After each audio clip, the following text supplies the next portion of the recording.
आपण पाहत आहात महाड तालुक्यातील लोकप्रिय न्यूज चॅनल माझे महाड।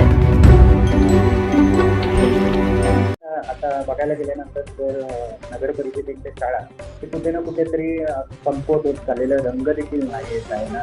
2021ला तो महापूर आला होता महाडमध्ये, त्यानंतर बघायला गेल्यानंतर ते नगर परिषदेच्या शाळेत 2 नंबर शाळा असेल ते देखील आता कोसळण्याच्या अवस्थेमध्ये बघायला मिळते। त्याचप्रमाणे 4 नंबर किंवा इतर शाळेत नगर परिषदेच्या ते बघायला गेल्यानंतर कलर रंग नाहीये, कौलं कुठे म्हणजे गळती लागलेले आहे, कौलांना देखील छप्पर म्हणजे कमकुवत झालेले आहेत। तर याबद्दल आता म्हणजे सरकारने किंवा आपण नगर परिषदेच्या माध्यमातून कोणतेच पावलं उचलले नाही असं दिसून यायला लागलेलं आहे, त्याबद्दल आपण काय सांगाल?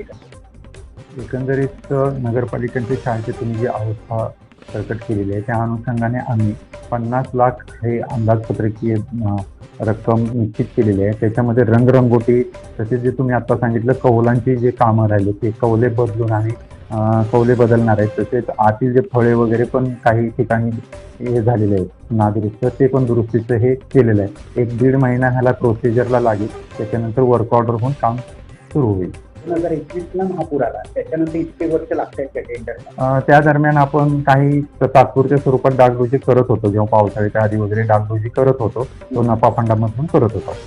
पण आता बघायला गेल्यानंतर नगर परिषदेच्या शाळा ओट पडत चाललेल्या आहेत मराठी शाळा। तर आता खाजगी शाळांकडे पालकांचं जास्त म्हणजे लक्ष लागलेलं आहे, कारण आकर्षित पालक होत आहेत। त्यामुळे नगर परिषदेच्या शाळा कुठे ना कुठे ते चांगल्या दर्जाच्या व्हायला पाहिजे, तरी कुठेच आपल्याकडनं म्हणजे सरकार असतील किंवा प्रशासन, स्थानिक प्रशासन, नगर परिषद हे पाऊल टाकताना बघायला भेटत नाही असं सगळ्या नागरिकांचं म्हणणं आहे। तर आपण काय सांगायला आपण त्या दृष्टीनं शासनाकडे पाठपुरावा करत आहोत।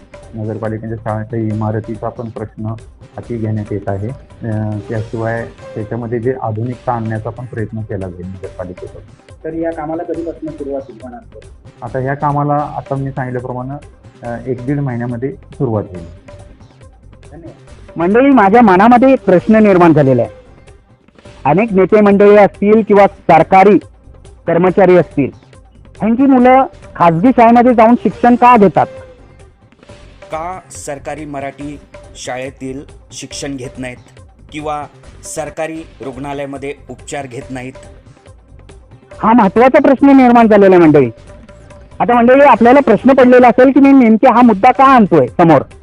सांगण्याचं तात्पर्य मंडळी एवढंच आहे, महाडमधून मी गेल्या काही महिन्यांपूर्वी एक बातमी केली होती।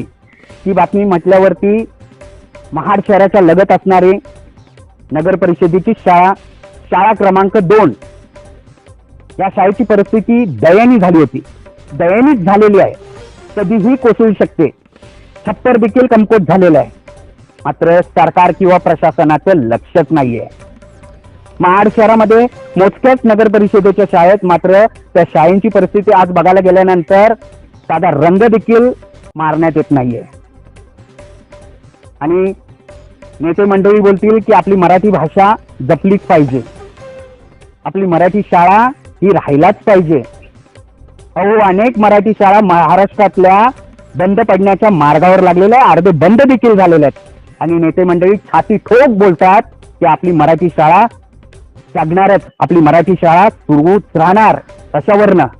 तुम्ही आपल्या मुलांना, नेते मंडळींचं बोलतो मंडळी, नेते मंडळी काय करतात की आपल्या मुलांना सरकारी शाळेत न दाखल करता खाजगी शाळेमध्ये दाखल करतात।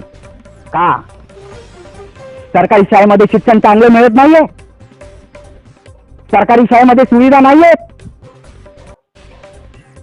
सरकारी शाळेमध्ये देखील शिक्षक देखील चांगले आहेत, मात्र आपण अशा पद्धतीत दुर्लक्ष करतायत की जेणेकरून येत्या भविष्य काळामध्ये मराठी शाळा बंदच पडायला पाहिजे। सरकारचीच विचारधारा दिसून यायला लागलेत, मग नेते मंडळी काय करणार हो? या ठिकाणी मी हा विषय यासाठी मांडते मंडळी, पुन्हा एकदा ताजा करण्याच्या मागचं एक कारण आहे। 2021 मध्ये महापुराचा थैमान महाडमध्ये पाहायला मिळाला आणि 2021 ते 2026 पर्यंत या सरकारी नगर परिषदेच्या शाळांकडे आजही सरकारचं दुर्लक्ष झालेलं आहे। साधा रंग नसेल किंवा छप्पर कमकुवत झालंय किंवा इतर गोष्टी असतील, त्यापासून ह्या नगर परिषदेच्या शाळा वंचित राहिल्यात। नगर परिषदेचे मुख्य अधिकारी धनंजय कोळेकर साहेब बोलत आहेत की येत्या 1.5 महिन्यात आम्ही कामाला हात घालू. मग इतक्या वर्ष ते सरकार आणि प्रशासन अर्थातच नगर परिषद झोपली होती का? अनेक प्रश्न आहेत, अनेक उत्तर भेटायला पाहिजे, ती भेटत नाहीत मंडळी. पालकांचं कुठे काहीच चुकत नाही, चुकतंय ते सरकारचं चुकतंय. कारण सरकारचीच विचारधारा दिसून यायला लागलेली आहे की आपण मराठी शाळा, जे काही सरकारी मराठी शाळा असतील ते बंदच करू महाराष्ट्रातल्या, जेणेकरून आपल्याला खाजगी शाळांचा फायदा मिळेल. आता उदाहरणार्थ मी देतोय मंडळी, 2 नंबर शाळा, आपण अर्थातच क्रमांक 2 नंबर शाळा ही बघितल्यानंतर आपल्याला कळालं असेल, तेव्हाचे दृश्य बोलतोय. तेव्हाच्या दृश्यांमध्ये आपल्याला कळालं असेल की कशा पद्धतीत छप्पर कमकुवत झालाय. येत्या पावसाळ्यामध्ये अजून तरी पावसाने हजेरी लावलेली नाही कोकणात. जर महाडमध्ये हजेरी लागल्यानंतर त्या क्रमांक 2 शाळेमध्ये गळती सुरू होणार. जर भिंत कोसळली किंवा छप्पर कोसळले तर जीवितहानी होणार. पुन्हा आपले पालक आपल्या मुलांना खासगी शाळेमध्ये दाखल करतात. अहो, शिक्षक देखील किती आहेत? मोजके. पटसंख्या किती आहेत? मोजकी. याचा अर्थ पालकांना वाटतं की आपले मुलं आपण खासगी शाळेमध्ये दाखल करू, जेणेकरून शिक्षण देखील चांगलं भेटणार. आणि हाच हेतू सरकारचा आहे. ही विचारधारा सरकारच मनामध्ये पालकांच्या निर्माण करून देतोय. मग सरकार आणि स्थानिक प्रशासन बोलणार की मराठी शाळा हे जिवंतच राहायला पाहिजे, मराठी भाषा ही जिवंतच राहायला पाहिजे. अहो, कसलं काय? आत्ताचपासून इंग्रजी भाषा आणि हिंदी भाषेला जास्तीत जास्त प्राधान्य दिलं जातं आणि मराठी भाषेला कमी लेखलं जातं. मग आपली पिढी कशी घडणार महाराष्ट्रामध्ये? मराठी भाषा कशी जिवंत राहणार जर मराठी शाळा जिवंत राहिले नाही तर? आणि एक गाणं आहे मंडळी, लाभले आम्हाचं भाग्य बोलतो मराठी. हे गाणं फक्त शब्दांसाठी मर्यादित आहे, एवढं नक्की झालेलं आहे. सरकार फक्त आणि फक्त नाटक करतोय एवढं दिसून आलेलं आहे.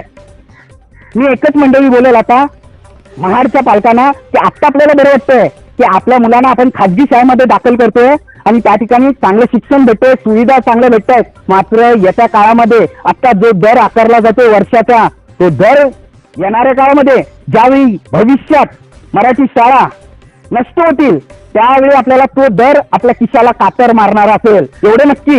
आणि त्यावेळी आठवणार ह्याच त्या मराठी शाळा, ह्याच त्या मराठी शाळा चांगल्या दर्जाचं शिक्षण देत होतं, चांगल्या दर्जाच्या सुविधा देखील होत्या. मात्र आपण त्यावेळी दुर्लक्ष केलं आणि आता आपल्याला आपल्या मुलांना शिक्षणापासून वंचित ठेवायला लागतंय. म्हणजे मी इथेच थांबतो. तोपर्यंत स्वतःची काळजी घ्या, सुरक्षित राहा आणि सतर्क राहा. मी मनोज चेंडेकर, माझे महाड, रायगड.